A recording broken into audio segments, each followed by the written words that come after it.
This podcast is brought to you by the American Enterprise Institute. If you like what you hear, please subscribe, rate, review, and share. Thanks for listening. Here's our show. What the hell is going on? What's really going on? We said, what the hell happened? You don't have to know what the hell is on it. They see what's going on. I don't know what's going on. What is going on? We must find out what is going on.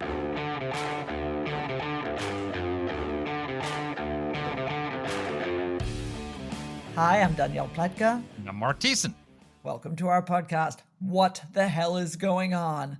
Mark, people couldn't even begin to guess what we're talking about because there's so much what the hell going on. What is it this week? This is the what the helliest what the hell we've possibly ever done, which is what the hell are we doing letting the Chinese engage in the largest theft of intellectual property, intelligence information, defense technology in the history of the world. My former colleague at the White House, David Shedd, has written a fantastic new book called The Great Heist, China's Epic Campaign to Steal America's Secrets, the story the CCP does not want revealed. He's written this with Andrew Badger, who's a colleague of his from the Defense Intelligence Agency. David was in charge of the Intelligence Bureau at the NSC when I was there, and we worked very closely together on declassifying a lot of information for speeches President Bush gave. I got to know him very well. He stayed on during the Obama administration. He was the acting head of the Defense Intelligence Agency, and he's been tracking this stuff as an intelligence officer for decades. And the story he tells, I mean, he uses the phrase "raise a hair on the back of your neck." It really does. It's just terrifying. It is. And, you know, one of the things that I get to in our interview is this question of our apparent unilateral disarmament. We go through phases of alarm about what the Chinese are up to, and then we forget all about it. You know, and then all of a sudden we're shocked to find out that espionage is going on here. But when you sit down and rank order the nature of Chinese espionage and what they have stolen from the United States, whether it is your classified information, Mark, my classified information, everybody in America's social security numbers, our health histories, not to speak of what is called social engineering. And we don't talk specifically about that, but for folks who don't know, social engineering is simply the most basic form of it would be going through your garbage and finding your mail and seeing where your accounts are and seeing how much you have in your bank account and seeing who you're writing to and who you're hearing from. So the Chinese are trawling all over the internet for every piece of information, and then manipulating our political system through TikTok, and then stealing plans for everything from commercial espionage to the F-35 to how to deliver weapons with hypersonic missiles. I mean, and we are still talking about the fact that there are Chinese scientists at Los Alamos, Chinese scientists at American universities, everywhere in all of the most sensitive research programs.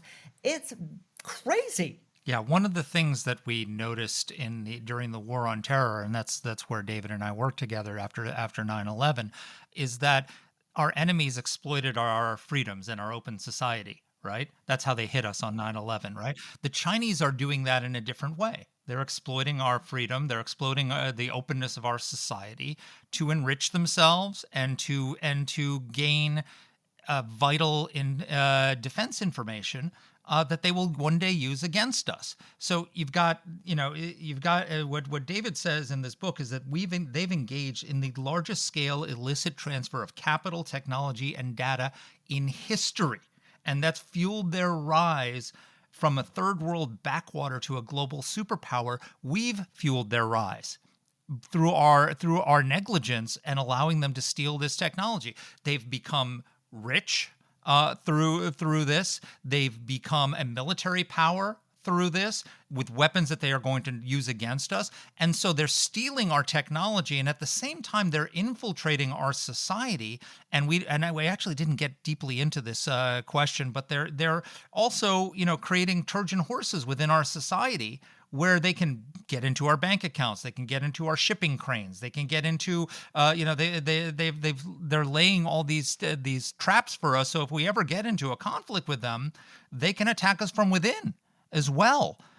This is happening simultaneously, and we're allowing it to happen. We're letting it happen. We knowingly. We play whack-a-mole with them when we catch them, but it's like an iceberg. For everything that comes up above the surface, there's 10 times the mass below the surface that you don't know. It's like I know you love my Rumsfeldisms, but there are known knowns, there are known knowns, there are known unknowns, and there are unknown unknowns. So we know the knowns of what they've done, but we also know there are known unknowns. We know that there are things that they are doing that we're unaware of to put us at risk and to steal our technology. And then the unknown unknowns, the things we haven't even thought of that they're doing to undermine us. And we're allowing all of it to happen. And no one's documented it in a comprehensive way until this book. Right, exactly, and that's why this is such a valuable piece of research and such a good exposition. And again, I want to underscore for people listening before we get to the interview, Mark and I and David agree. This isn't about your Crocs. This isn't about your Play-Doh machine that you're buying on Amazon. This isn't even about the garbagey clocks that you're buying or anything else. This is not about G.I. Joe with the Kung Fu grip. It's not about G.I. Joe with the Kung Fu grip, as you rightly say. This is really about sensitive dual-use technology and sensitive military and economic material. And it's not hard to figure out what's what. We still haven't managed to do it. So in any case, let me introduce David. Mark already did a great job. David Shedd is the former Deputy Director and Acting Director of the Defense Intelligence Agency. He was the Chief of Staff for the Director of National Intelligence, and he was an NSC Senior Director, along with Mark Thiessen, on the staff of President George W. Bush. He's now a consultant. He's on a number of advisory boards, and he wrote this book with another DIA vet, Andrew Badger. Here's our interview.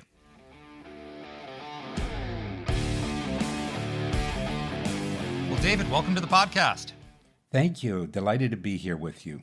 Well, it's so great to reconnect with you. We worked closely together in the Bush administration, and you went on to do amazing things in the intelligence community after that, and you've now written this incredible book about China's epic theft of U.S. intellectual property, both commercial intellectual property, defense intellectual property. Tell us what sparked you to write this book.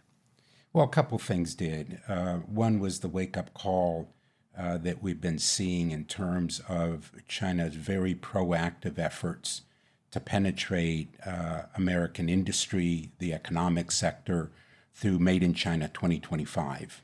But really the spark was having my file, along with about 22 million others, taken from the Office of Personnel and Management in May of 2015.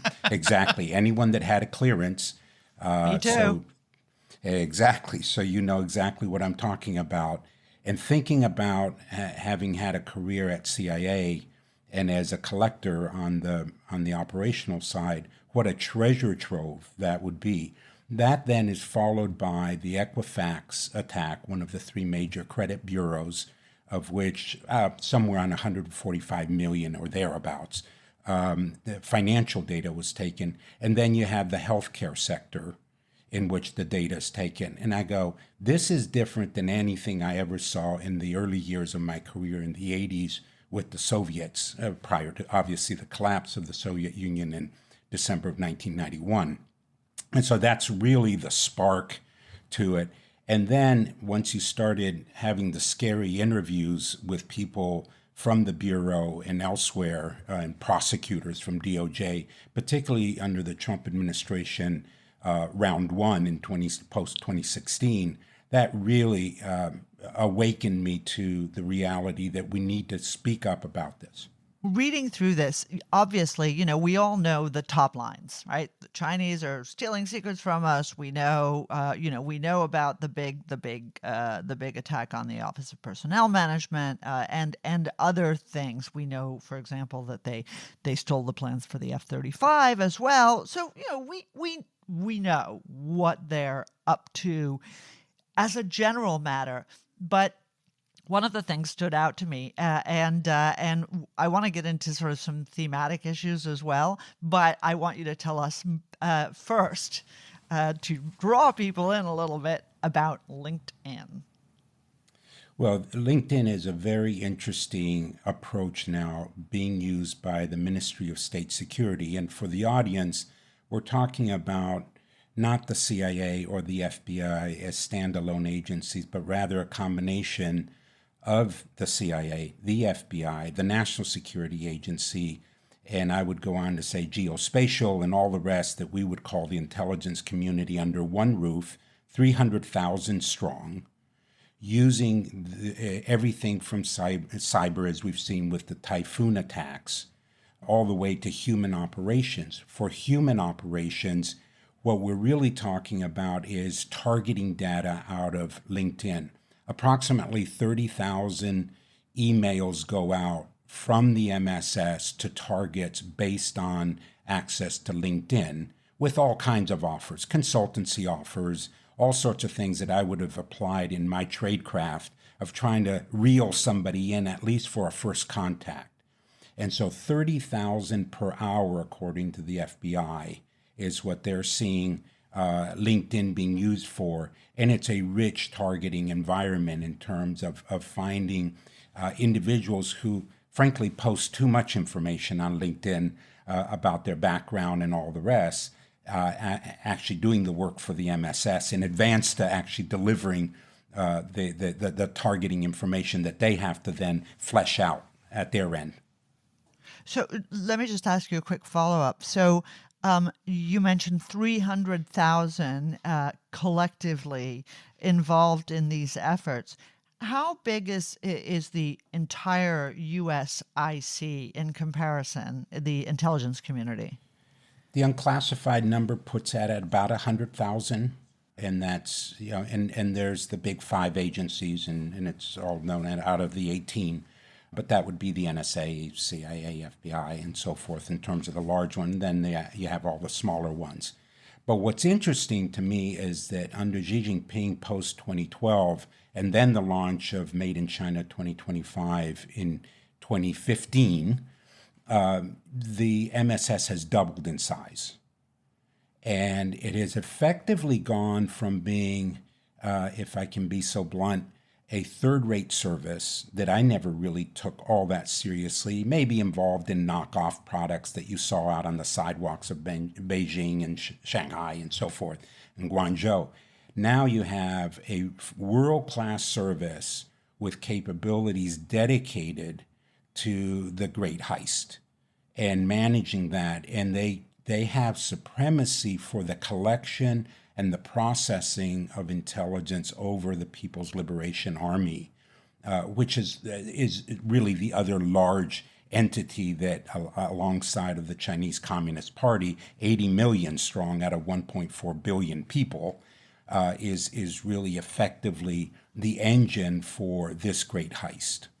And David, is this and sorry, Mark, I'm sucking up all the oxygen, but this is a deep issue and something that I think affects a lot of people who listen to us. Is this about just information mining and potential recruitment, or is there something else going on? Because I got to say, when I accept everybody on LinkedIn because I basically put nothing except the articles I publish on there. But I have a lot of people in the People's Republic of China who have linked to me. Now, what is this? What is the use of it? And am I actually working for the Chinese right now? No, I'm kidding. No, I wouldn't say just because you're on LinkedIn, which I am as well. I'm just very judicious on what I post, which isn't very much as a former intelligence officer. No, on a serious note, in answer to your question, I would say there's 2 major streams associated with this epic campaign under Made in China 2025. One is kind of where you opened, Mark, on the issue of accessing our defense secrets. Danny, you mentioned the F-35, and you've got the J-20 and as a replica. And the cover of the book is exactly that. As one person said to me, why isn't our F-35 bigger than theirs on the book cover? It's because it's a replica. Just ask Northrop Grumman of what they stole from us. So there's very nefarious work going on in terms of getting into the networks, penetrations through human agents, through the 1,000 Talents program, which they've rebranded since 2019 because it was getting a little too hot for the titular head, but they still have the 1,000 Talents program and so forth. Then there's the second parallel track, which is data, and we've already touched on that with the OPM data that was taken and so forth. Because, and now I think this is somewhat having foreseen what could be done with data, is that you apply artificial intelligence to it and you get patterns of life associated with it. You get insights that you otherwise couldn't possibly humanly digest it all. But now applying the AI tools to it in their version of ChatGPT in DeepSeek, as an example, obviously applied to the military technologies and all of that, you have this data that contributes to it. And I do want to say something for both of you and the audience in general. I am not suggesting in the book, and I would never say this, that the Chinese don't contribute themselves to their exponential growth that went from $1.3 trillion of an economy and GDP in 2001 when they joined the World Trade Organization to about 17 trillion today. What the book explains is the meteoric rise is in part because they have sidestepped enormous amounts of research and development that we've done in biotech, pharma, AI itself, the microchips side of things, by stealing it. And so it's additive to what they do. I mean, we know there's nearly 300,000 Chinese students in the U.S. who are getting advanced degrees, and they go back and contribute to the growth of China. That's not the issue. It's what do they take back in terms of secret information, proprietary information, not our world of the past of top secret, classified necessarily all the time, but rather that research that then they apply to it. So there's two streams I want to go down here. One is the how they're doing it, but the other is the what. What are they stealing? What are they taking? You say that they saved themselves trillions of dollars in R&D costs since the 1990s, that this theft of intellectual property has fueled China's meteoric rise from a third world backwater to a global superpower. What are they stealing, both in terms of commercial technology and defense technology? And how is this hurting America? So you have to get into the eaches of it, and it extends from things as what you would think is as benign as stealing the lining and the chemistry behind a Coca-Cola can. Yes, you just heard properly, a Coca-Cola can. Not the formula for Coca-Cola, which is one of the most guarded secrets, but the lining piece of it. Do they have that? And they have that. And why would they need it? I'll just do an aside. Why do they need that and wanted it? They wanted it through Miss Yu, who did the stealing out of Atlanta for it, and the chemistry in which millions of dollars were spent on this was because the acidity of the Coca-Cola, and I'm not here to say drink it or don't drink it, but think of your stomach lining, is that then that was used for the storage of their chemical weapons storage facilities. So they didn't steal Coca-Cola for Coca-Cola's sake. They stole it because it has a military application in the lining of their storage tanks and facilities where the fuel is stored or chemical weapons are stored in terms of that aspect. All the way then to the macro side of, say, hypersonics, in which in May, I believe it was May 2021, they had a very successful hypersonics flight that would, in and under certain circumstances be able to be nuclear tipped, that lands within 25 miles of its intended target. That is an incredible accomplishment at Mach 5, Mach 6, that is more advanced than what we have in hypersonics.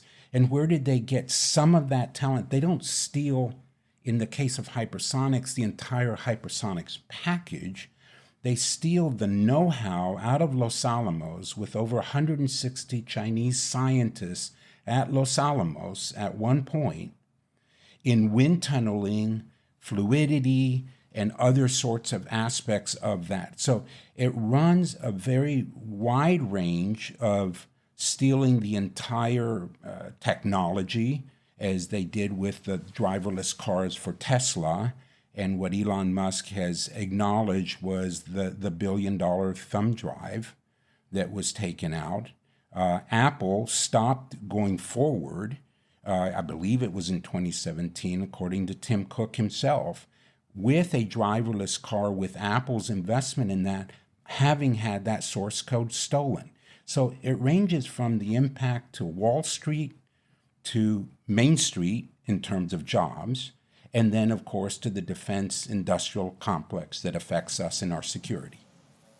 So you said something that just made me stop in my tracks, which is 160 Chinese scientists at Los Alamos. Why did we ever allow 160 Chinese scientists to come to Los Alamos? Have you been around academia? Have you been around academia recently? Well, that's a national lab. That's different than Harvard. Well, remember, I don't expect much from Harvard. I do expect a lot from Los Alamos. My goodness. Talk about the change from the Manhattan Project of Los Alamos all the way to this. No, it's the whole idea. It would be like having Soviet scientists in the Manhattan Project. Can you imagine? That's exactly the kind of issue that we're talking about. And this was all in the name of joint research. About a dozen of those turn out to be, and it's all laid out in the book factually, turned to be part of the PLA's 1,000 Talent program in terms of supporting military aspects. And they've gone back to their university and research labs in China as a result. And what was very interesting, they used a traditional form of going after this talent by having daisy chains. And by daisy chains in the intelligence business talk is you have someone who knows someone who then introduces a third party and a fourth party, et cetera. And eventually there was a whole network of the Los Alamos gang. And this is even after Wen Ho Lee on the miniaturized nuclear warhead piece some years ago when we were still back in government. Explain that for our listeners who might not be aware. Sure. Wen Ho Lee was a scientist at Los Alamos, and in my view, while never prosecuted, was someone who stole the miniaturization of a nuclear warhead for China. So there is a history of Los Alamos already being used in terms of spy networks and espionage by the Chinese, all in the name of scientific cooperation. Sounds familiar with the Wuhan lab in the bio area and so forth. There is sort of an academic approach to thinking about jointness in a way that we would have never done that with the Soviet Union up through 1991. You know, Mark, I remember, apropos of Chinese scientists at Los Alamos, when I discovered, actually via our former head of economic studies, Kevin Hassett, who told me that there were Chinese interns, Chinese nationals, not Chinese ethnic Chinese nationals interns at the Federal Reserve. And I was just like, you're kidding. And it is a testament to the wide chasm that exists between economists and national security people that he looked at me and said, why? What's wrong with that? I was like, well, where do I start? Where do I start? So, okay, the Chinese are concertedly stealing information.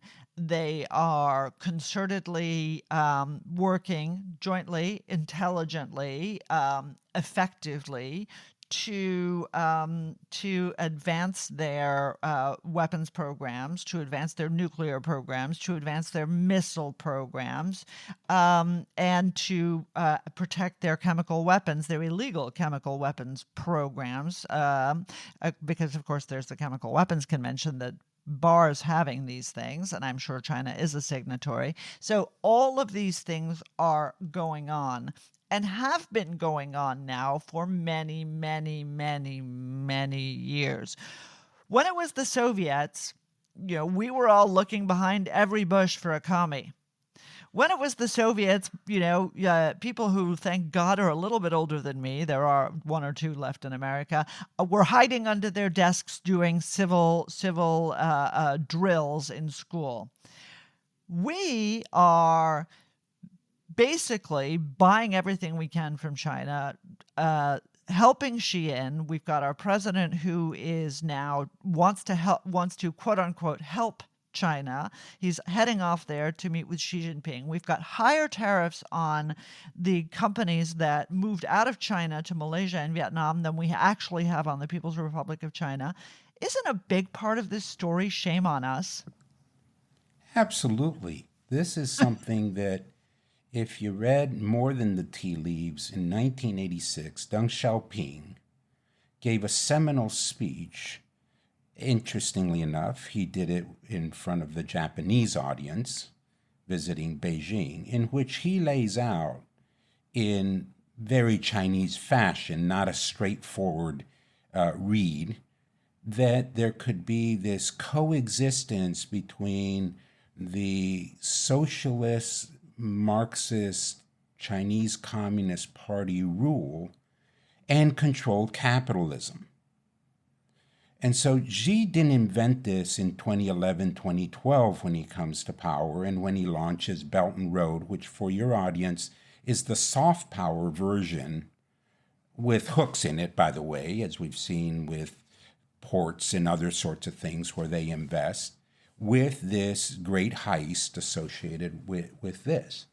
Three things I would tell you have contributed to enabling this, and maybe we can call it naivete and wishful thinking, or we can call it hubris. I don't know. It's somewhere probably in between. The first is we were so anxious to get China into the World Trade Organization in the 1990s that when they joined in 2001 at the end of the year, there was bipartisan support for them doing that, believing they would comport themselves in a manner, they being the Chinese, according to the international order. So that's number one. We have clearly been disappointed, and that's not the case. They have leveraged it because, as we well know, the WTO is the successor for the General Agreement on Tariffs and Trade. And so you have the GATT coming forward as a means for market access, and I would call it even privileged market access for the Chinese, because then they would play by the rules. The second thing is we have this perennial optimism that self-interest of states, and in this case China, will change over time, and that choice given in the democratic form of the industrial private sector, to the extent that it exists in China, would lead to political reform because of the economic reforms and growing the largest middle class at the fastest rate ever known to mankind. And so there was this optimism. And the third one is, and I think Elon Musk kind of encapsulates this, we'll stay ahead of them no matter what they do to us. Well, ask him today about BYD, the electric vehicle that is by far now the number one seller over and above Tesla. 3 days before the groundbreaking in Shanghai for the agreement that Elon Musk reached with the Chinese Communist Party to do the groundbreaking, Mr. Cao did the $1 billion thumb drive heist of all their source code for driverless. Guess what? It is in all the EVs in China today. So somewhere the naivete, and it goes back to whether it's academic institutions and joint cooperation on all sorts of, and I'm talking about the MITs and Harvards of the world, or the national labs, who, as we'll all remember, went off to do business on their own after the collapse of the Soviet Union, have not applied the counterintelligence that the three of us are so familiar that needs to be applied to doing this. And the book brings out some remediations and remedies for addressing this great heist. So you've described sort of the byproducts of bringing China into the into GATT and then the WTO. In addition to that, so they've not become more democratic or followed the rules of the international order. They've become less democratic, more totalitarian. They've become wealthier because of the theft of this, and also because of the U.S. investment and Western investment in China, which is basically we've subsidized the buildup of their military to threaten us. And also American businesses have become essentially foreign agents for the Chinese Communist Party by lobbying for their interests because they've invested in China, and so they don't want us to have tariffs, and they don't want us to ban Uyghur slave labor and all these other things. I mean, is when we look back on this, is the decision to bring them into the WTO going to be considered one of the greatest geopolitical mistakes of the 21st century? I think it will be, in the sense that it was done under the assumption that those changes that you've just described would take place in the public square when it comes to democracy. And I will tell you, there were even discussions in the White House days that you and I were a part of, Mark, that, and I'm thinking back on national intelligence estimates, and obviously I can't get into the classified piece of it, where there was a lot of argumentation that while we went after the global networks of terror after 9/11, that China would just come along and become this participant in the international economic order. And you might say that the WTO and China's joining it in December of 2001 is the kickoff of, in earnest, of China's great advancements today. So I would have to agree with you. It will certainly be one of, if not the major seminal event of the turning point to where China is today versus where it was in the 80s and 90s and certainly post-Mao era. There's another aspect to it, which is that we've opened ourselves up to China coming in and stealing our secrets.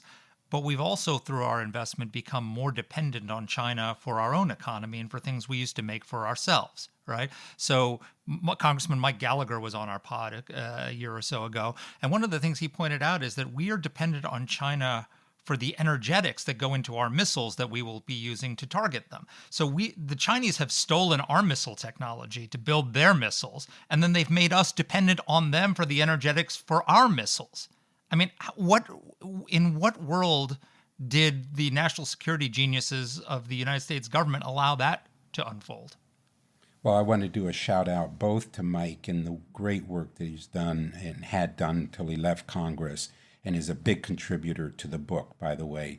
But the shout out is to the work that the House has done on the whole issue of that, and now Representative Molinar has picked up the baton on that and calling this out.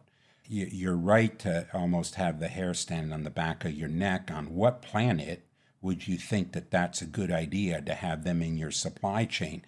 But look, just as recently as a few weeks ago, Secretary Hegseth pulled the plug on having Microsoft Chinese nationals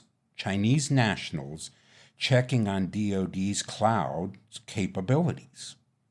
Microsoft had, and it's a public story now. One challenge with writing the book, I will just add parenthetically, we can't keep up with the news. There are so many breaking stories on the supply chain aspects and the dependencies that now we have. But I do want to call out Sequoia China has been a major contributor to PLA research and development through U.S. funding. And you have to ask yourself, again, how is that good for national security, but even patriotism around it?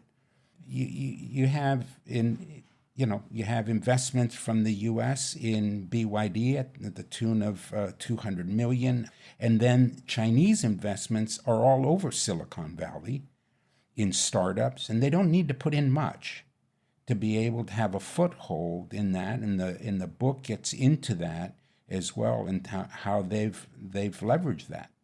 I just read this morning, and I was trying to find the article in your your note about how you can't keep up with this, that the FBI has been taken off investigating counter-Chinese espionage in Washington, D.C., and retasked with a variety of other mundane jobs in order to ease the relationship with China in the walk-up to the president's visit in April. This is yet sort of more evidence of the kind of insane self-harm that we have engaged in under Republicans and Democrats for decades. It's really quite stunning. So here's my $1 million question for you. How do we fix this? Can we fix this, or have we just lost?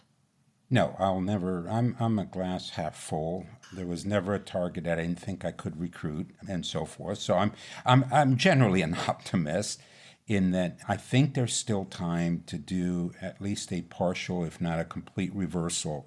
And the book gets into, in the epilogue, 7 pillars on how to respond to this, and You a and few of T. them are Lawrence. yeah, well, a few of them are quite draconian, and it goes back to the National Security Act of 1947 and replicating that for economic security in terms of the White House elevating that. Now, do they have the stomach, whether it's this administration or a subsequent one, to do it? That's a different question that I can't answer that. But it calls for creating a National Economic Security Council. And it then focuses on, and DOD, or now the Department of War, is also taking a look at this, which is very healthy and encouraging. And this is the idea of, what are the crown jewels that you want to protect? And how do you then ring fence those from the Chinese investment or outbound investments that will contribute to countering the investments that you're doing in these? And I would put areas like quantum. We've already talked about AI. I would aerospace industry, portions of it, space as in up in space, and satellite technologies, nanotechnologies, but a dozen. So it's really a recommendation for a partial decoupling, not a total decoupling. Frankly, I don't care what's sold at Walmart. I mean, it's too big of a battle to fight. That's not what we're talking about. And I love the Chinese people. That's not what we're talking about here. We're talking about the Chinese Communist Party's agenda to get these secrets on what matters more. We need to, and you just mentioned in terms of the FBI being pulled off of this, it's got its parallel universe at DOJ, where Trump first term established a special unit for the prosecution. And we talked to these prosecutors in the interviews, my co-author and I did, in which there was special efforts to go after and prosecuting espionage cases in the economic arena. You need a much stronger public-private partnership as well. And this is a tough one. I work closely with the financial sector, and I can tell you, no bank wants to tell another bank that they've been hacked. I mean, it's tough to share the information that's not anonymized in a way that doesn't make you vulnerable to your competition and all that. I get that, but on the other hand, we need a much stronger protections around that. And the legal deterrence, we need to revisit, and this requires legislative action as well, and we need to address the capital lifeline that we give to the Chinese. It is part and parcel of the problem. And finally, and I sit on a number of corporate boards, private and public and NGO. Now I'll tell you, I've been a missionary on a mission to get the C-suites to move security up into that orbit. It's always been the backwater, and when funding gets tight and the P&L isn't closing, I'll just take the money from the security people and so forth. That is a foolish thing to do. Security needs to be elevated in corporate America to the point that, again, they're crown jewels. Not every aspect of it they need to be protected at all costs. Just to follow up, you're a glass half full guy, I'm a glass half empty guy. All of the things you outline that you say are doable and that we can, in fact, sort of claw back that which is necessary, right, without giving up, the plastic garbage we like to buy on Amazon, is true, but that requires will. Do you see that will on either side of the aisle? The most evident or evidential trail that I see on will has to do with money. If you impose penalties that are sufficiently big, or they're self-imposed because the deal goes badly, and as Tim Cook put it over the Apple fiasco, he said, it's bad enough that they hacked into Project Titan, a very, very secret program. It would have been equivalent to our top secret SCI program inside government. And it was hacked by a Chinese national. He says the worst part is it costs probably over time 100,000 jobs in America. So that it's that awakening of what it costs America to do it. Is the will there politically? I have a concern, and it has to do with issues like rare earth minerals, in which we're far behind, that we are somehow being gray-mailed by Xi. Do you know that in his call the other day, a week or so ago, to President Trump to complain about Japan was only the second time that the Chinese have initiated a call to us from the seat that he sits in, and the other time was 9/11/2001. And so it's very interesting. And what did President Trump instinctively do? He calls the Prime Minister of Japan and says to her, you need to tamp down on this sort of thing. So I don't know if the political will on both sides of the aisle are there. There is, however, a growing recognition with the work that Mike Gallagher and it's been bipartisan, that the Chinese are doing tremendous damage to us. But it has to have a real material impact, I think, for that will meter to move up to where it actually results in action. So I want to talk about two other things related to this. One is President Trump has proposed doubling the number of Chinese students getting visas to come into the United States as part of his negotiations with China. We did an episode with some students at Stanford at the conservative paper who interviewed a lot of Chinese students on their campus and found that there's widespread spying on behalf of China by Chinese students at Stanford and universities like that. And some of it is voluntary and some of it is coerced. I can't remember the exact expression, but it was transnational coercion that they were engaging in, where they would, if they didn't report to their Chinese handler, they would call their parents into the police station, because there's a law in China that requires every Chinese citizen, wherever they are, to act, to give information to the intelligence community. I mean, are we insane to be allowing Chinese students into our universities where all this research is taking place? Well, here, once again, I go back to the concept of decoupling in a partial way. My concern, Mark, would be, and the focus for action to be taken is, where are those students today and what degrees are they getting? I'm much more concerned about the advanced degrees in aerospace and biotech and all that at the master's PhD level than I am of the, and I don't mean to be pedantic about it, but the run-of-the-mill student that pays full freight coming into the U.S. in terms of the college bill or the university bill. And so I'm torn on the whole issue, because I don't think that every Chinese student is a spy. I will say, and what you're referring to is in fact the national intelligence law that was passed in 2017 that requires every Chinese citizen, and here, very importantly, every Chinese business entity to cooperate when called upon, that's important, when called upon by the Chinese Communist Party to aid and assist. And then, as the old saying goes, they have their ways. And that's the parents being called into the police station, et cetera, et cetera. or having their scholarship cut off or their underwriting for it and sent home or whatever it might be. So saying no is very, very hard. The sort of parallel track to that was the cybersecurity law, which was passed a year before the intelligence law. And that requires, of course, that all the data that comes off and from the mainland and all that is controlled through an approval process of the Chinese Communist Party. And so you have a couple of major underwritings from a legal standpoint in the Chinese complex of the Chinese Communist Party that enable this to happen. And so the question is, when you say doubling, as the president has talked about, to 500,000, let's say, or 600,000 Chinese students, the naivete to that is, and I'm not saying that he's naive on this, but it would be that if you go down the path, well, that will get China to change. That's a fool's errand.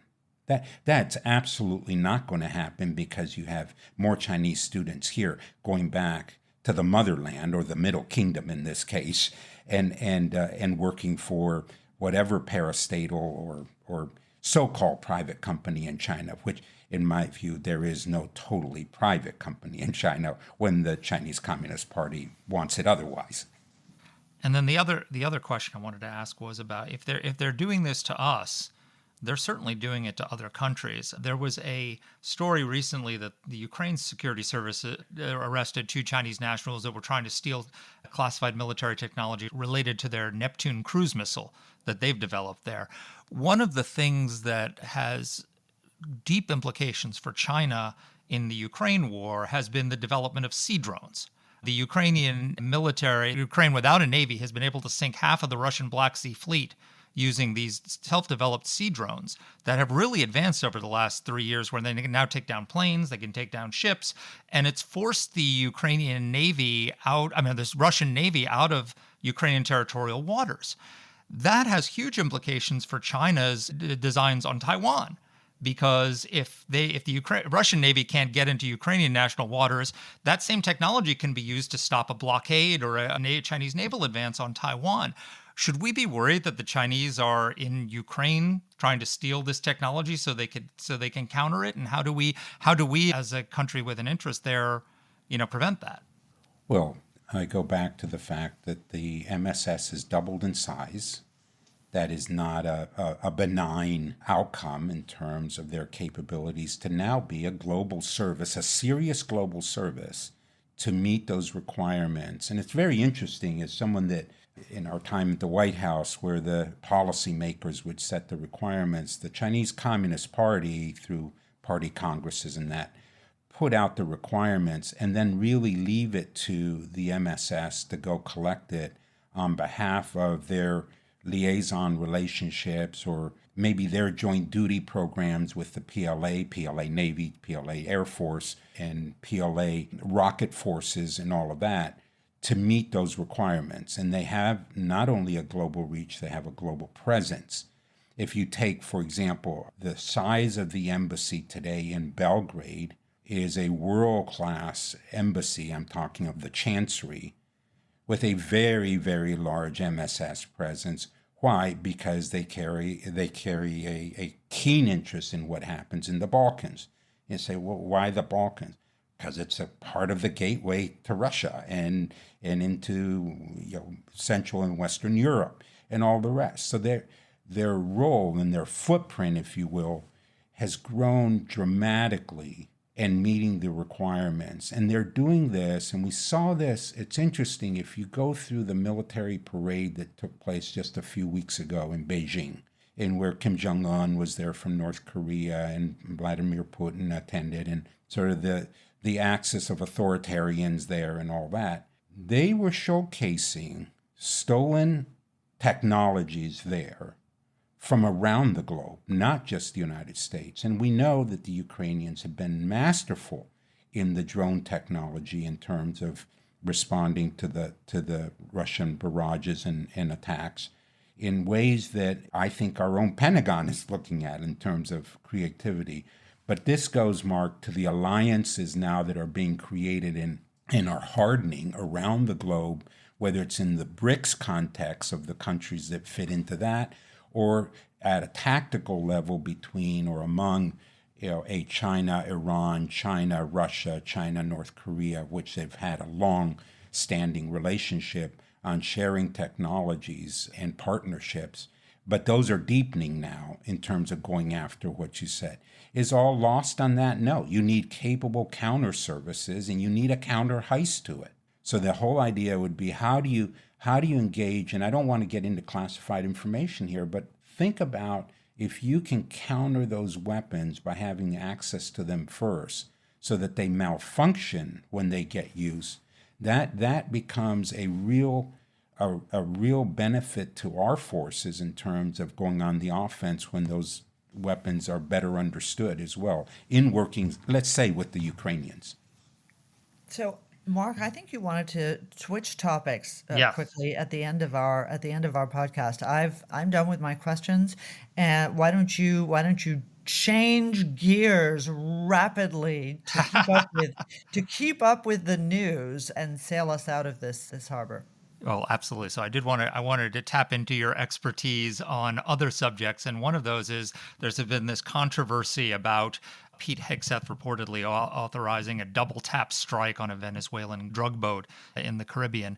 And, it struck me that, putting aside, there's a question of, the legal matters and whether, we can target them the way we targeted terrorists. The techniques we're using are very similar to the ones that the United States used at the end of the Bush administration and throughout the Obama administration in terms of targeting terrorists with drone strikes. Am I correct in understanding that we would routinely, as a matter of course, we would use signature strikes against terrorist targets where we wouldn't necessarily know who the target was, but we knew based on their behavior that they were engaged in terrorist activity, same thing with the drug boats, and that we would routinely target a terrorist and then take a look at the intelligence and fire another missile if we needed to do a follow-on strike.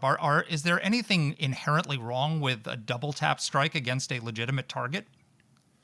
No, and I think the heart of the question is, are these drug boats allegedly transporting drugs and their crew, are they authorized use of military force targets the way the authorization came after 9/11 in the world that you live and I lived in the White House in terms of AUMF? Clearly the lawyers and the DOJ review from a legal standpoint say yes, they are. This is going to get very interesting when it becomes land targets, but I don't want to digress from your question. At the heart of it, we use double taps all the time because you would get the initial signature off of a target that's been hit in Yemen or Syria at the time, or Afghanistan, wherever it might be, through a drone strike, through a predator strike, and the Reapers now and so forth. And you would come back if you saw that they squirted. And were they injured when they were squirted? I have no idea. I mean, some of them probably were injured, yet you hit them again. And as you say, oftentimes they were signature packages of targets rather than the individual. There were exceptions if you had a high value and you knew that target was resident in that location. But otherwise, it was bipartisan support on the Hill for doing it. I recall that quite clearly from the oversight committees, as well as bipartisan in the occupation of the White House in terms of the use of it, as you point out, at the end of the Bush, or throughout the Bush administration post 9/11, and then the Obama administration with Vice President Biden at the time as well. So I think the controversy is about whether these targets themselves are legitimate targets for it. And it's going to get a lot more interesting if they become land targets, as President Trump has suggested in some latest comments that he made late yesterday or in the course of yesterday. Well, specifically on that, they were land targets during the Obama administration and the late Bush administration in many cases. And the concern was, are you killing civilians along with terrorists? And there were a lot of steps taken to limit or do our best to make sure they weren't. But when you're hitting a target at sea, anybody who's on that boat is a legitimate target, aren't they? If that's what the OLC has said that we can do. That's right? not what the laws of war say, Mark. Yeah, it is. No, it isn't. Yes, it is. No, it Well, isn't. David? I'm going to leave that up to the lawyers to figure that part out. Right. Look, that's why I say the heart of the controversy is over, are they legitimate targets under the law of war and the legal construct for it. And look, 5 years in Mexico, there's no love lost. I got there after Kiki Camarena was killed from DEA, and I spent a lot of time going after the narcos. Despise them. I think there's ungoverned territories in Mexico, to President Sheinbaum's point, in terms of the power of the Sinaloa cartel and many others. And I mean, these are true evildoers. I'm not arguing that piece of it. Rather, I will have to leave it up to the lawyers in defining the legitimacy of them as a target without due process. That's really the only question that I would have. But in terms of laws of war, because that's not what Danny's raising. So if we were targeting terrorists in Yemen, right? What's being alleged is, let's assume for the sake of argument that these are legitimate targets, okay? We would target a terrorist base in Yemen, and as you would say, somebody would be injured, a survivor. What they're saying is, well, you can't hit after you do the initial strike, you can't hit a survivor because that's a violation of the laws of war. We did it all the time, didn't we? We did. So somebody would survive the initial strike, and we'd fire a second missile to make sure, because the goal was to eliminate the terrorists. And that's what we call squirting. That's where the term came of squirting out. Yep. And so there, you would get anybody in the surrounding area, obviously with the objective of minimizing and hopefully to zero civilian casualties that aren't associated with the cell that you've gone after, the individuals that we're talking about. But it was done routinely. Now, my recollection is there was often a second pred ready to go no matter what. I mean, it was a contingent that was fully expected to be used if you didn't have 100% coming out of the first hit and maybe a third hit. So it has to do with the targets as opposed to the modality of doing it. We did it. And on that note, educational note, David, this was a fantastic and really timely book. I'm so grateful to you and Andrew Badger for writing it. We need, frankly, a dozen more. Molinar and his team are doing good work, but the Chinese are getting better all the time, as you say, and we need a really, really serious wake-up call. And I hope that this will be at least part of it. So, thank you for doing it and for sharing your time with us.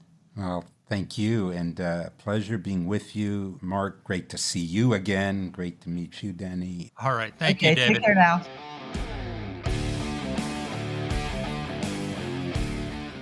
So let's talk about Venezuela for a sec. So we had John Yoo on the podcast last week, and I don't think anybody would mistake John Yoo for a liberal, at least no one I know. And John laid out some pretty serious concerns about the line between crime and war.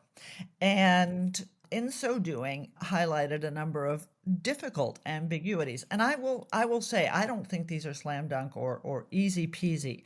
But just as in America, you do not want the police going into a crack house and arresting people, and instead of arresting them, just shooting them while they're lying on the ground.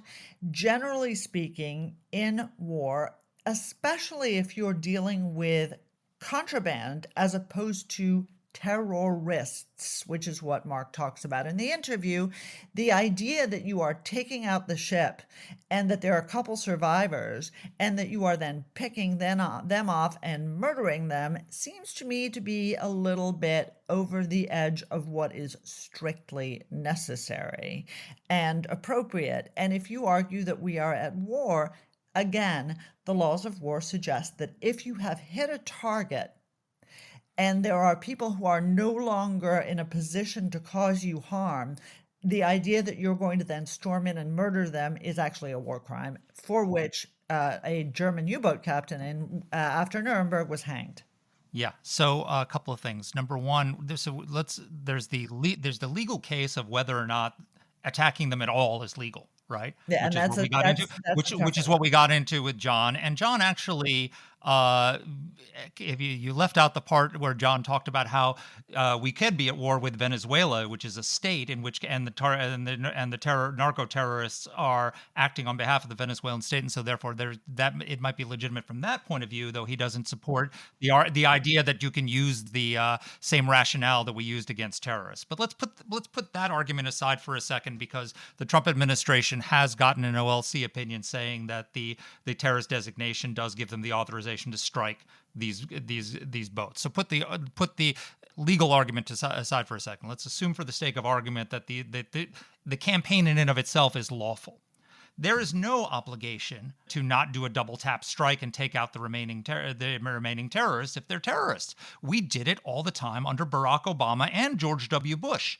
When we would target a terrorist, including, by the way, a strike against an American citizen, Anwar al-Awlaki, who was in Yemen.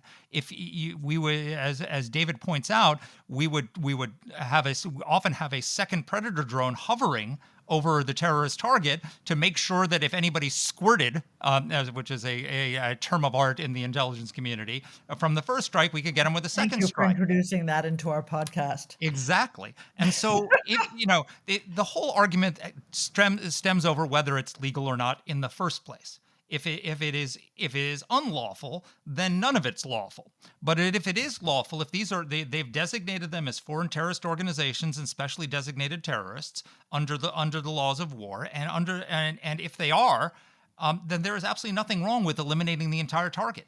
So, Mark, I would only suggest to you that when the chairman, not the Democrat, the chairman of the Senate Armed Services Committee, expresses concern about something like this, that it isn't quite the slam dunk that you assess it to be. But stay tuned, because there'll be more. I'd like to see if the chairman of the Armed Services Committee wants to bring up Barack Obama on charges of violating the laws of war, and also George W. Bush.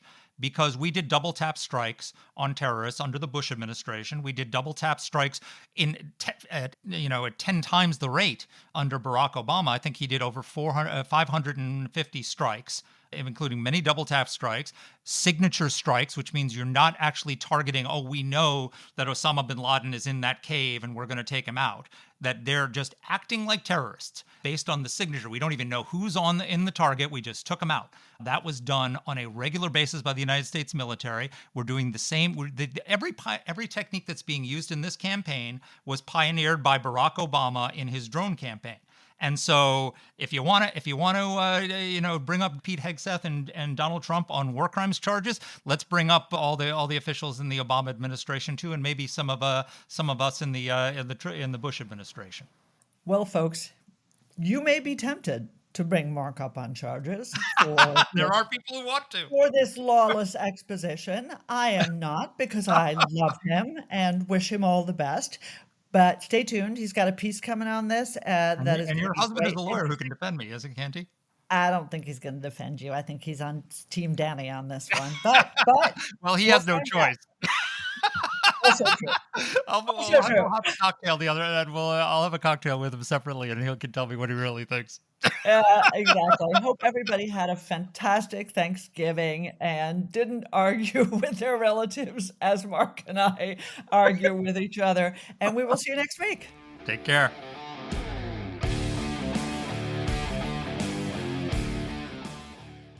Let us know what topics you'd like us to cover. You can get in touch with the show by emailing us at whatthehell@aei.org. Or you can reach us on Twitter. I'm at @dpletka. And I'm at Mark Thiessen. That's Mark with a C. Please rate and review the podcast. If you like the show, please subscribe, share it, comment on Apple Podcasts, or wherever you're listening to this. Thanks for listening.